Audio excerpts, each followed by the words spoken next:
नमस्कार मित्रों, संतोष sir psychology channel पर आप लोगों का पुनः स्वागत है।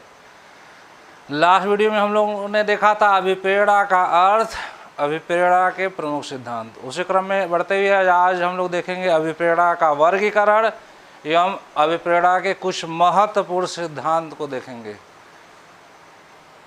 ठीक है मित्रों, एक बात और करना चाहता हूँ, आप लोगों का बहुत बहुत धन्यवाद।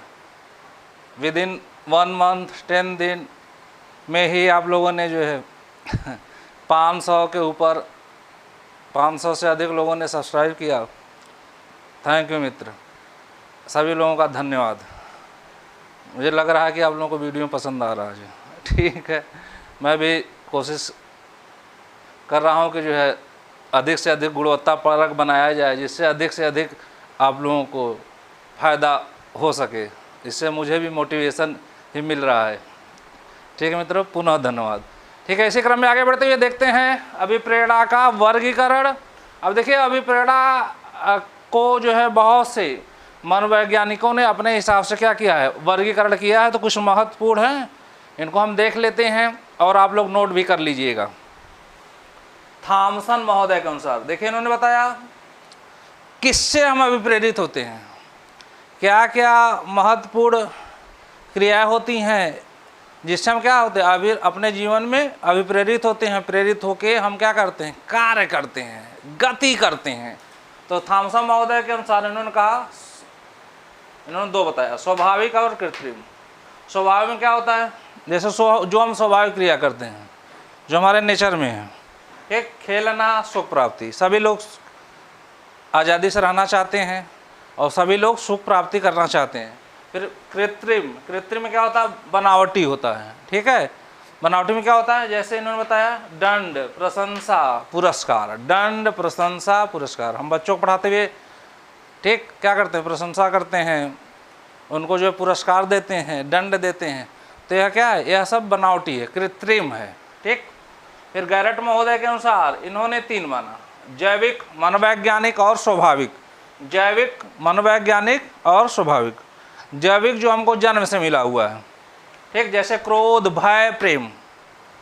क्रोध में प्रेरित होते हैं, भय से प्रेरित होते हैं और प्रेम से प्रेरित होते हैं। ठीक, किसी न किसी से प्रेम से प्रेरित हुए या दंड, क्रोध से या भय से। ठीक है, इससे भी हम प्रेरित होते हैं। मनोवैज्ञानिक, इसमें है जिज्ञासा, पलायन, रचनात्मकता। जिज्ञासा, पलायन, रचनात्मकता। अगला है स्वाभाविक, इन्होंने बताया स्वाभाविक, प्रतिष्ठा, सभी प्रतिष्ठित रूप से अपना जीवन व्यतीत करने चाहते हैं। सुरक्षा, संग्रह, सभी के अंदर सुरक्षा की भावना होती है। सभी कुछ न कुछ चीज़ें क्या करते हैं, इकट्ठा करना चाहते हैं, घर मकान बनवाना चाहते हैं। ठीक, तो ये स्वाभाविक इन्होंने माना। फिर अगला देखते हैं शेफर के अनुसार। शेफर ने 4 माना है, पुष्टिकरण, विशिष्टता, आदत और संवेग। इन्होंने प्रेरणा के 4 प्रकार बताए, पुष्टिकरण, विशिष्टता, आदत, संवेग। अगला है थॉमस महोदय के अनुसार इन्होंने माना है सुरक्षा, प्रतिक्रिया, नवीन अनुभव। सुरक्षा, प्रतिक्रिया, नवीन अनुभव।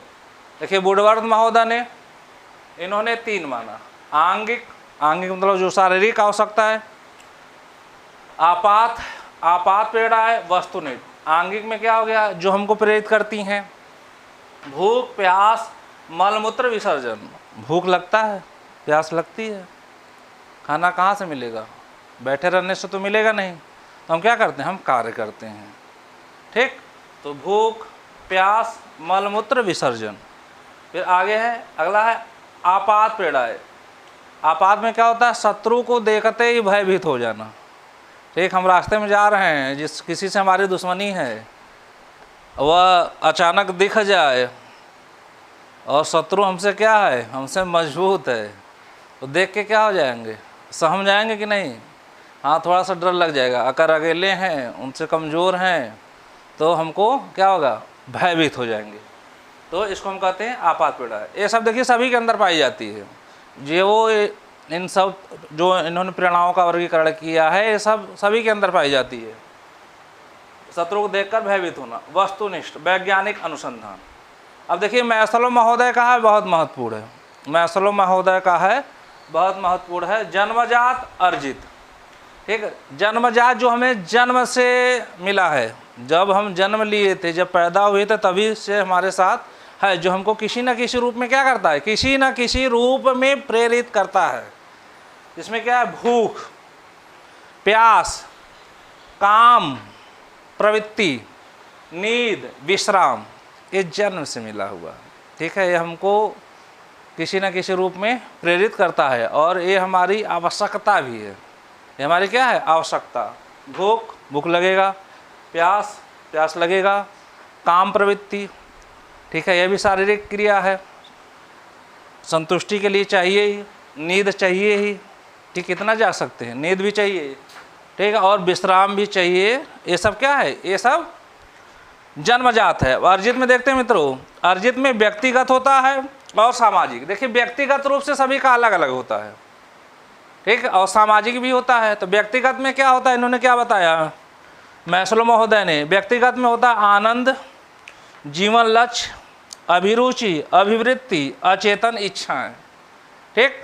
तो आनंद क्या होता है, सभी लोग आनंद लेना चाहते हैं। व्यक्तिगत रूप से सभी लोग क्या करते हैं, अपने जीवन में अपनी अपनी अभिरुचि, अपनी अपनी अभिवृत्ति, आदत, ठीक, एटीट्यूड और अचेतन इच्छाओं के अनुसार क्या करते हैं, आनंद लेना चाहते हैं, ठीक है। जीवन लक्ष्य, व्यक्तिगत रूप से सभी का जीवन लक्ष्य क्या होता है, सभी का जीवन लक्ष्य अलग अलग होता है। तो ये हो गया व्यक्तिगत, ठीक। अब व्यक्तिगत रूप से किसी का रहन सहन अलग होगा, किसी के सोचने समझने की प्रवृत्ति अलग होगी, ठीक है, किसी का लक्ष्य अलग होगा, किसी की अभिरुचि क्या होगी, रुचि, अभिरुचि क्या होगी, अलग होगी, ठीक। अचेतन इच्छाएं, अचेतन इच्छाएं जो हमारे अचेतन मन में चलती रहती हैं, तो अचेतन इच्छाओं को भी मैस्लो महोदय ने क्या कहा, यह व्यक्तिगत है, ठीक है। हम क्या सोचते हैं, किस तरह से सोचते हैं, हमारे अचेतन मन में क्या चल रहा है, तो ये सब क्या है, ये सब व्यक्तिगत है। आगे बढ़ते हैं मित्रों, सामाजिक। देखिए सामाजिक प्रेरणा क्या होती है, ठीक, सामुदायिकता, हम समूह में रहना चाहते हैं, समुदाय में रहना चाहते हैं।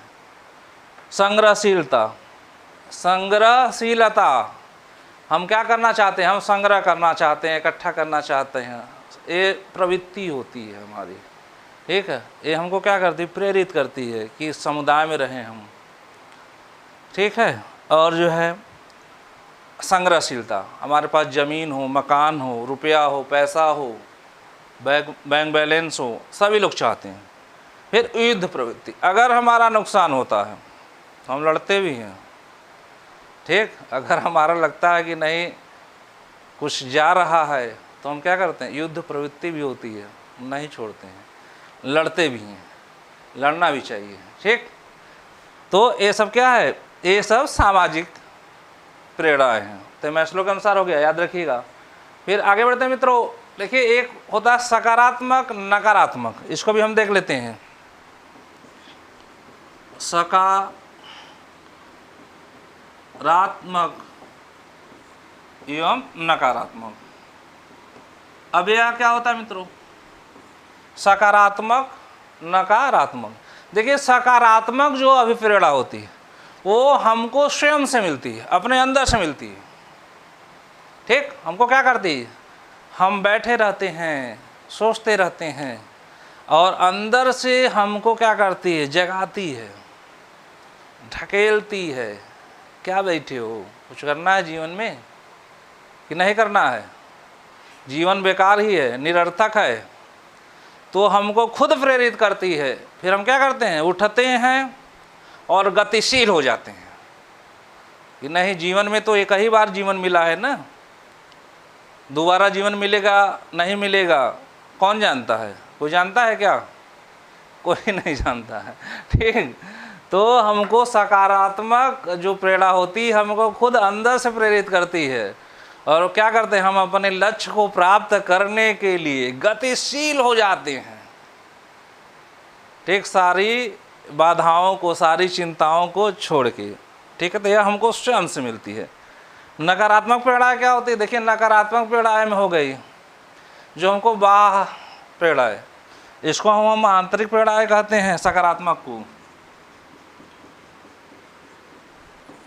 आंतरिक प्रेरणा भी कहते हैं, इसको बाह्य प्रेरणा, बाह्य प्रेरणाएं। ठीक, तो नकारात्मक क्या होती है? नकारात्मक हमको दूसरों से मिलती है, गुरु से, माता पिता से, ठीक, किसी से भी मिल जाए जो हमको क्या करे, प्रेरित करे, तो उसको हम कहते हैं नकारात्मक और बाह्य प्रेरणा।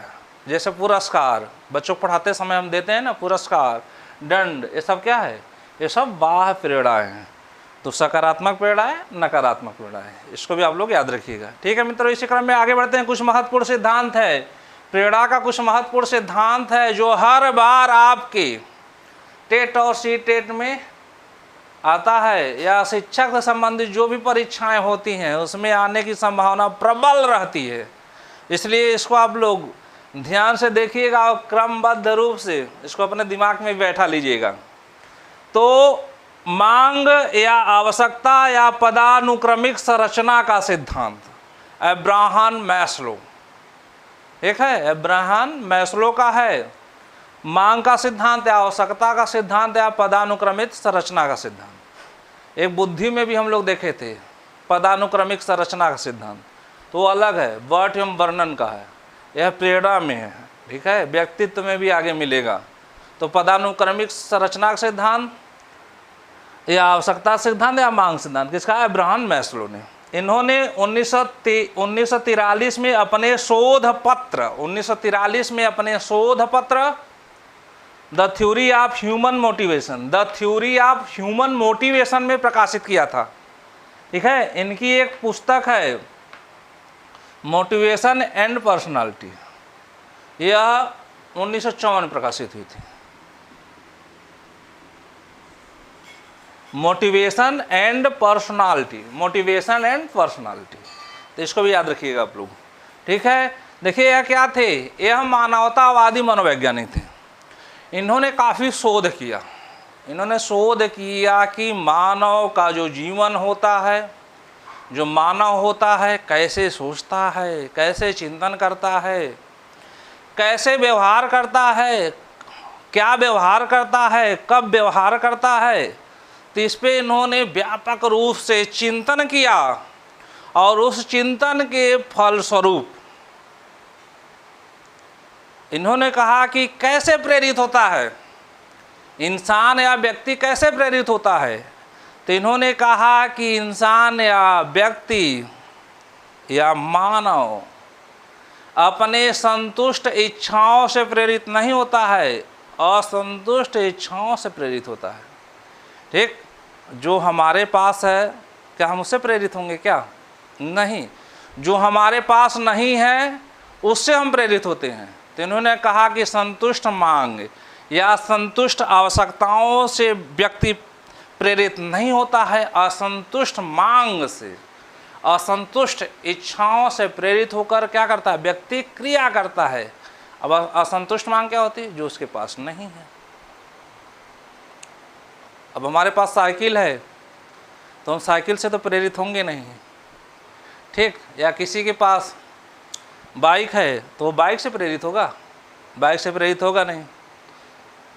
तो जो उसके पास है उससे वह प्रेरित नहीं होगा। इनके अनुसार वह किससे प्रेरित होगा? वह किससे प्रेरित होगा? वह जो नहीं है उससे प्रेरित होगा। अब बाइक है मान लीजिए किसी के पास, तो वह कार से प्रेरित होगा। चलो कार ले लेते हैं, किसी के पास कार है तो कार से प्रेरित नहीं होगा, कार तो है ही जो है। अब उससे बड़ा क्या है? उससे प्रेरित होगा। ठीक, कोई चपरासी है तो चपरासी से नहीं प्रेरित होगा, वो सोचेगा इससे हम आगे बढ़े। ठीक है, कोई सिपाही है तो सिपाही से प्रेरित नहीं होगा, वो सोचेगा कि हम उससे ऊंचा पद मिले। तो सभी लोग अपने संतुष्ट मांगों से प्रेरित नहीं होते हैं, असंतुष्ट मांग से प्रेरित होते हैं। ठीक है मित्रों, अब देखिए इन्होंने इसके 5 पद बताए। ठीक है, आवश्यकता के 5 पद बताए क्रम से। तो पहला इन्होंने बताया, देखिए नीचे से ऊपर जा रहा है। पहला इन्होंने कहा कि शारीरिक मांग या जैविक मांग। हमारी शारीरिक मांग होती है, हमारी मूलभूत आवश्यकताएं होती हैं। जिसमें शारीरिक मांग इन्होंने पहला बताया, एक भूख लगता है, ठीक है, रोटी चाहिए, कपड़ा चाहिए, हमारी शारीरिक आवश्यकता होती है, भूख, प्यास, निद्रा, इनसे हम क्या करते हैं, इनसे हम प्रभावित होते हैं, तो प्रेरित होकर क्या करते हैं, हम कार्य करते हैं कि हमारी मूलभूत आवश्यकताएं पूरी हो जाए, हमारी शारीरिक आवश्यकताएं पूरी हो जाए, रोटी, कपड़ा, मकान हमको मिल जाए रहने के लिए। तो इस मांग से हम प्रभावित होकर कोई ना कोई कार्य करते हैं। फिर दूसरा इन्होंने बताया सुरक्षा मांग। ठीक, अब चलो रोटी, कपड़ा, मकान हो गया, रोटी की व्यवस्था हो गई, कपड़ा मिल रहा है हमको, मकान भी है, हम कहाँ, हम अपने बाल बच्चों के साथ, अपने परिवार के साथ क्या कर रहे हैं, हम वहाँ रह रहे हैं, तो हम कहाँ रहना चाहेंगे। दूसरा सुरक्षा मांग, ऐसे जगह रहना चाहेंगे जहाँ हम क्या हों, सुरक्षित हों। दूसरा क्या है, दूसरा फिर हो गया, चलो रोटी, कपड़ा, मकान मिल गया, ठीक, हमारी शारीरिक आवश्यकताएं पूरी हो रही, तो दूसरा क्या होता है, सुरक्षा मांग, हम कहाँ रहना चाहेंगे, वहाँ रहना चाहेंगे, उनके बीच में रहना चाहेंगे जहाँ हम और हमारा परिवार क्या हो, सुरक्षित हो। तो दूसरा हो गया सुरक्षा मांग। अब जंगल में नहीं रहना चाहेंगे कि शेर आ जाए, ठीक है, ऐसे जगह नहीं रहना चाहेंगे जहाँ चोर आ जाए, डकैत आ जाए, लूट ले जाए हमको, ठीक है, हमारे परिवार को लूट ले जाएं, तो ऐसे जगह हम नहीं रहना चाहेंगे। दूसरा हम सुरक्षा की मांग करते हैं, ऐसे जगह रहना चाहते हैं जहाँ सुरक्षित हों अपने परिवार के साथ। तीसरा क्या है, सामाजिक मांग या प्रेम एवं लगाव भी कहते हैं। अब जहाँ हम रहते हैं, ठीक है, हमारी सामाजिक देखिए एक मर्यादा होती है, तो उस मर्यादा को ध्यान रखते हुए हम क्या करते हैं, अगल बगल पड़ोसियों से एक व्यवहार बना लेते हैं। व्यवहार कैसा होता है, प्रेम और लगाव हो जाता है, पड़ोसी से या किसी से भी प्रेम लगाव हो सकता है, ठीक, सामाजिक प्राणी हैं, वे नहीं समाज में पड़ोसी आते हैं, समाज में तो सभी लोग आ गए, तो हम क्या करते हैं, एक हम प्रेम और लगाव हो जाता है, और उस प्रेम लगाव के साथ हम रहना चाहते हैं, तो लोग हमको क्या कहते हैं, कहते हैं नहीं ये व्यक्ति अच्छा है, एक मेरा पड़ोसी अच्छा है, किसी से आप मिलते हैं तो नहीं इनका व्यवहार अच्छा है। व्यवहार अच्छा में क्या होना चाहिए, प्रेम होना चाहिए, आपके अंदर सहयोग होना चाहिए, मानवतावादी दृष्टिकोण होना चाहिए, मानवता होनी चाहिए, ठीक है, सहानुभूति होनी चाहिए, दया होनी चाहिए, एक दूसरे को समझना चाहिए। यही होता है ना सामाजिकता, यही होती है, यही सब भावना होती है ना, कि पूर्वाग्रह से ग्रसित हो जाए, नहीं, पूर्वाग्रह से ग्रसित हमको नहीं रहना चाहिए। अब कभी कभी किसी से गलती हो जाती है, ठीक, तो उस गलती, इंसान है, मानव स्वभाव है, तो उसको हमको क्या करना चाहिए, अगर गलती हुई है तब, गलती नहीं है तो किसी से संबंध खराब करने का कोई मतलब नहीं। गलती हुई है तब भी हम उसको क्या करते हैं, अपने व्यवहार के कारण उस गलती को हटा देते हैं। एज ए होल, संपूर्ण दृष्टिकोण से हम किसी का मूल्यांकन करते हैं, तो हमको समाज में संबंध बना के रहना भी चाहिए जी, ठीक है भाई। आगे बढ़ते हैं, ये हो गया सामाजिक मांग। चलो हम समाज में हैं, सामाजिक व्यक्ति हैं, सबसे साथ प्रेम से रह रहे हैं, तो ये हो गया सामाजिक मांग। फिर इससे हम प्रभावित होते हैं। फिर क्या है, फिर चलिए, फिर सम्मान मांग, सम्मान की आवश्यकता। चलिए अब देखिए, शारीरिक आवश्यकताएं पूरी हो गई, सुरक्षा पूरी हो गई, हमको सुरक्षित हो गए, सामाजिक भी व्यक्ति हो गए, तो फिर अब क्या चाहते हैं हम, अब हम सम्मान चाहते हैं, ठीक, जहाँ रह रहे हैं, अगल बगल रह रहे हैं, जो लोग भी हमको जा रहे हैं, क्या करें, हमारा सम्मान करें, ठीक है। हमारी कंडीशन हो गई, चलो अब ठीक है, रोटी कपड़ा मकान हो गया, सुरक्षा भी हो गई, सामाजिक कंडीशन भी सही है, कमा धमा रहे हैं, जो भी कर रहे हैं, व्यवसाय कर रहे हैं, नौकरी चाकरी कर रहे हैं, सबसे प्रेम से रह रहे हैं, फिर हम क्या चाहते हैं, अब सम्मान भी मिल रहा है कि सब लोग हमको क्या करें, सम्मान दे। जब सम्मान मिल गया तो लास्ट ने बताया आत्मानुभूति, तब हमको आत्मसंतुष्टि मिल जाती है, ठीक। फिर हम क्या करते हैं, दूसरों का कल्याण करना चाहते हैं। अब तो सब कुछ हो ही गया है, कुछ बचा है क्या, तो आत्मानुभूति मिल जाती है। फिर हम क्या करते हैं, कल्याण की भावना हमारे अंदर आ जाती है, परोपकार की भावना हमारे अंदर आ जाती है, ठीक, किसी का भला करना चाहते हैं, कल्याण करना चाहते हैं। ऐसा मानवीय प्रवृत्ति होनी चाहिए, लेकिन निस्वार्थ होनी चाहिए। इन्होंने कहा क्या होनी चाहिए? ऐसा मानवीय प्रवृत्ति होनी चाहिए, निस्वार्थ होनी चाहिए। ठीक, इससे आपको दुख नहीं होगा। अगर किसी का आप निस्वार्थ भाव से करते हैं, एक चीज़ याद रखिएगा अपने जीवन में, अगर किसी का आप निस्वार्थ भाव से करते हैं तो आपके साथ रहे चाहे न रहे, ठीक है, आपको दुख नहीं होगा। ठीक, तो ये आत्म अनुभूति में क्या होता है? यही होता है कि हम क्या करते हैं, हमको संतुष्टि मिल जाता है। संतुष्टि कैसे मिलेगा? जब हम मानव कल्याण करते हैं, ठीक है, समाज का भला करते हैं। तो इन्होंने कहा कि जो हम कैसे प्रेरित होते हैं? असंतुष्ट मांगों से प्रेरित होते हैं। संतुष्ट मांगों से प्रेरित नहीं होते हैं, असंतुष्ट मांगों से प्रेरित होते हैं। इसको याद रखिएगा मित्रों। तो पदानुक्रमित संरचना का सिद्धांत, मांग का सिद्धांत या आवश्यकता का सिद्धांत किसका है? तो अब्राहम मैस्लो का। इन्होंने कितने पद बताए? इन्होंने 5। ठीक, जैविक या शारीरिक मांग, सुरक्षा मांग, तीसरा सामाजिक मांग, चौथा सम्मान मार्ग और सम्मान मांग, और 5वां आत्म अनुभूति आवश्यकता है। इन्हीं से व्यक्ति क्या करता है? प्रेरित होता है। ठीक, मतलब इसी क्रम में आगे बढ़ते हुए देखते हैं, अगला सिद्धांत है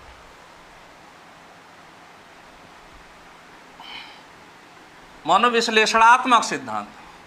मनोविश्लेषणात्मक सिद्धांत किसने दिया था भाई? मनोविश्लेषणात्मक सिद्धांत आप लोगों को बताया गया है, जानते हैं। मनोविश्लेषणात्मक सिद्धांत सिगमंड फ्रायड का है। अभिप्रेरणा का मनोविश्लेषणात्मक सिद्धांत, अभिप्रेरणा का मनोविश्लेषणात्मक सिद्धांत,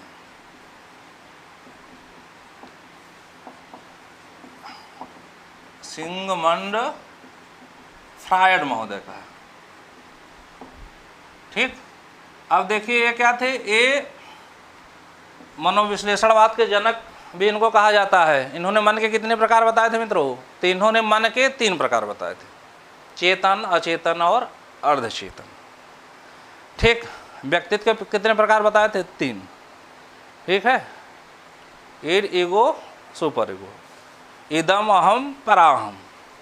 इसको याद रखिएगा। अब इन्होंने प्रेरणा पे भी काम किया। तो इन्होंने क्या बताया? इन्होंने कहा कैसे व्यक्ति प्रेरित होता है। ठीक, अब देखिए इन्होंने मन के 3 प्रकार बताए थे। उसमें बताया था चेतन, अचेतन और अर्धचेतन।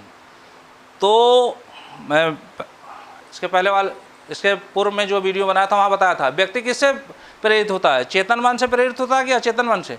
तो इनके अनुसार व्यक्ति अचेतन हाथों की क्या है? कठपुतली है। तो इन्होंने कहा प्रेरणा के लिए कैसे प्रेरित होता है? तो इन्होंने कहा मूल प्रवृत्ति और अचेतन मन से प्रेरित होता है। मूल प्रवृत्ति,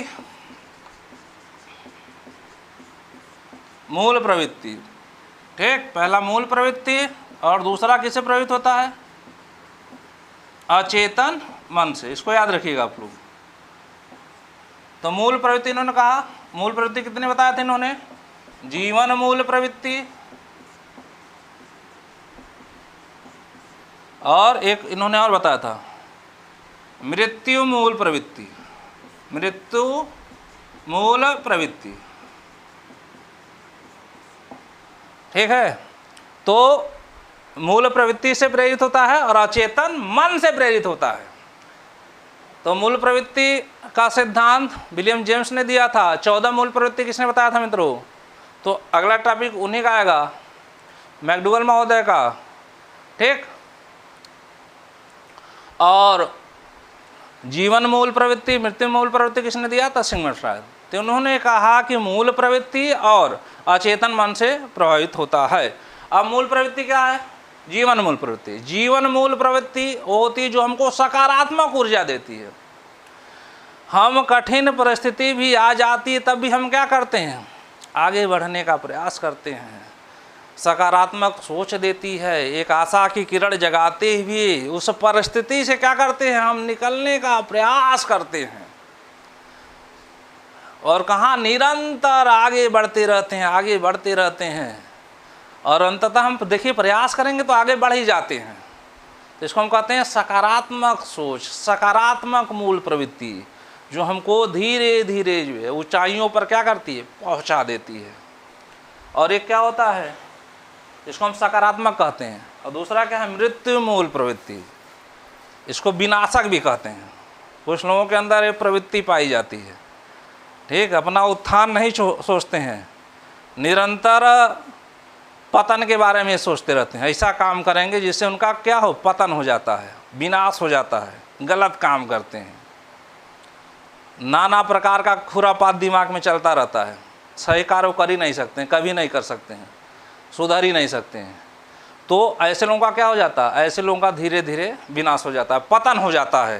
ठीक, तो इन्होंने कहा है जीवन मूल प्रवृत्ति जो हमको सकारात्मक ऊर्जा देती है, जीवन के लिए आशा बढ़ाती है। ठीक, कितनी भी कठिन परिस्थिति होती है लेकिन हम सही कार्य करके, सही क्रिया करके आगे बढ़ जाते हैं।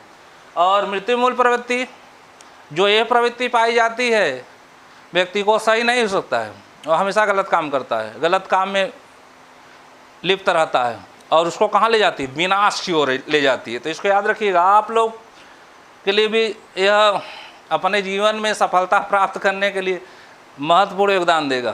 तो किसी के लिए भी यह फायदेमंद है, ठीक है, सिर्फ शिक्षक के लिए नहीं कि शिक्षा की पढ़ लेगा तो बच्चों को प्रेरित कर देगा, जो भी पढ़ेगा जो है सभी के लिए कारीगर साबित हो सकता है। फिर अगला है अचेतन मन। देखिए अचेतन मन, सिगमंड फ्रायड ने कहा था व्यक्ति अचेतन हाथों की कठपुतली है। तो अचेतन मन से प्रेरित हो, ये हमारी अतिरिक्त इच्छाएं होती हैं जो अप्रत्यक्ष रूप से हमको कहीं ना कहीं से क्या करती है, प्रेरित करती है कार्य करने के लिए। चेतन मन, अचेतन मन और अर्धचेतन मन। चेतन मन कहता है सही और गलत का आभास कराता है, फिर हम लाभ हानि देखते हैं, सोचते हैं क्या उचित है क्या अनुचित है, किसी की मदद करनी चाहिए कि नहीं करनी चाहिए, लाभ मिल रहा है कि नहीं मिल रहा है, ठीक है, वह हमको सही गलत का काम कराती है। कभी कभी हम किसी की हेल्प करते हैं, नहीं भी करते हैं कि हमको क्या लाभ है, हमको क्या हानि है, ठीक। लेकिन अचेतन मन क्या है, यह हमको तार्किक रूप से नहीं सोचने में मजबूत करता है, यह हमको हमारी अतिरिक्त इच्छाएं होती हैं, ठीक, हमारी क्या होती हैं, हमारी अतिरिक्त इच्छाएं होती हैं, हमारी अतिरिक्त प्रेरणाएं होती हैं जो हमको क्या करती है, गतिशील करती है। उठिए आगे बढ़िए, ठीक, सभी के अतिरिक्त इच्छाएं होती हैं, हम कुछ पाना चाहते हैं, कुछ आगे बढ़ना चाहते हैं, तो यह अप्रत्यक्ष रूप से, प्रत्यक्ष रूप से नहीं है, हमारे मस्तिष्क में चलती रहती है। एकांत में हम बैठते हैं तो हमारे मस्तिष्क में चलती रहती है कि हमको क्या प्राप्त करना है, कैसे करना है, क्या करना है, कैसे आगे बढ़ना है। तो ये अतिरिक्त इच्छाएं हमको क्या करती है, प्रेरित करती है, ढकेलती है, और हम क्या करते हैं, हम जाके अपना कार्य करने लगते हैं, आगे बढ़ने का प्रयास करने लगते हैं। अब ठीक हमारे दिमाग में है कि उनसे नहीं मिलना चाहिए, उनसे मिलने का कोई तात्पर्य नहीं होता, उनसे लाभ हमको है कि नहीं है, लेकिन अतिरिक्त इच्छाएं कहती कि नहीं चलो मिलो, ठीक है, आगे बढ़ो, मिलने में क्या दिक्कत है, ठीक। तो हम जो है अतिरिक्त इच्छाओं से प्रेरित होकर क्रिया करते हैं। तो ठीक है मित्रों, इसको याद रखिएगा आप लोग। फ्रीडाइवर का मनोविश्लेषणात्मक सिद्धांत, इन्होंने दो मांगना, मूल प्रवृत्ति और अचेतन मन। इसी क्रम में आगे बढ़ते हुए हम आगे अगले वीडियो में देखेंगे मूल प्रवृत्ति का सिद्धांत एवं संवेग, मूल प्रवृत्ति का सिद्धांत एवं संवेग। ठीक है मित्रों, आप लोगों को वीडियो पसंद आ रहा हो, समझ में चीज़ें आ रही हों, तो इसको अधिक से अधिक लोगों को शेयर कर दिया करिए, जिससे इसका लाभ अधिक से अधिक लोगों को मिल सके। ठीक, इसको आप क्रमबद्ध रूप से मैं पढ़ा रहा हूँ, क्रमबद्ध रूप से आप पढ़ लीजिए, नोट कर लीजिए, ज़रूर सफलता मिलेगी। चीज़ें मैं आशा करता हूँ कि आप लोग को समझ में आ रही होंगी। ठीक है मित्रों, अगले वीडियो में अगले टॉपिक के साथ मिलते हैं। नमस्कार।